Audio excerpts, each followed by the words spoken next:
up, SmashweRx? You know me, we got Ted behind this time doing our camera work. And then, and then we got Christy, you know Christy, superstar games athlete, awesome coach here at Diablo. We're gonna go over shoulder mobility. Last night, I woke up with some crazy pain in my shoulder and I did some mobility at about midnight. This is what you do when you're a mobility guy. But it made me start to think about a lot of stuff we're doing here at Diablo. We're doing a ton of shoulder work over the last, probably what, week and a half? Between ring dips, presses, overhead work, sled pushes, even holding the shoulders out, push-ups, and I'm seeing a lot of people wing out their arms for push-ups. So a lot of stuff going on that can really put a lot of strain on the shoulders. But a lot of times the problem isn't the shoulder. It's all the sticky bits underneath here, all the stuff on top. It's not the joint itself. And people come in here, they say, oh, my shoulder hurts, I can't get into that overhead position. Like today we had some overhead single arm dumbbell, overhead squats. And it's not the shoulder, it's the ability to get your arm into that position that's a lot worse, right? Yeah. So first thing we're gonna do is we're gonna get our arms wound up like this, because this is a really great overhead position. This is a really lousy overhead position. So what Christy's gonna do is she's gonna lay across the bench like this. She's gonna lock out her arms. She's gonna wind them up, externally rotate, and you can see what she's doing. She's letting her head sink all the way through. It's putting a lot of pressure here, but so there's the teres minor, there's the lat through here, and it's putting a lot of stretch on there. And you can even have like anybody in the gym actually that really is your super awesome friend, and just do this. And now you notice Christy's not saying a word right now. She's gonna say something later to me for this. But this is a really good stretch. You wanna hang out here for about 2 minutes if you can. I won't make you watch Christy stretch for 2 minutes or me press down on her spine. Go ahead and come on out.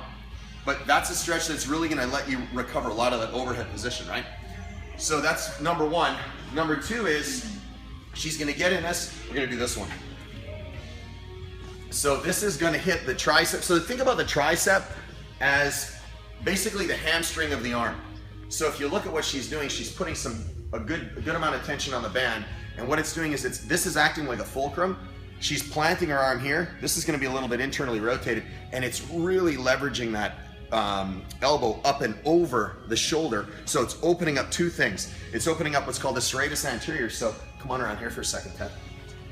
So Serratus Anterior is this seam that runs right down here, and it comes underneath the scapula. So on people that are really muscularly developed, like if you saw Christy and we looked underneath her, you'd see these dots under here, these big ridges. So she's laughing, but it's the truth. You'd see these ridges under here because the muscles really developed from doing that pull on muscle ups, and it does protraction, so it pushes out the scapula. So we do a lot of push-pull work with the scapula. So what this is gonna do is this is gonna really kind of peel that away from the rib cage. And then same thing, teres minor, lat, it's really gonna open all that up. Go ahead and come on out of this. So that's number two. And right now, she's already going, holy jeez, my shoulder feels awesome, right?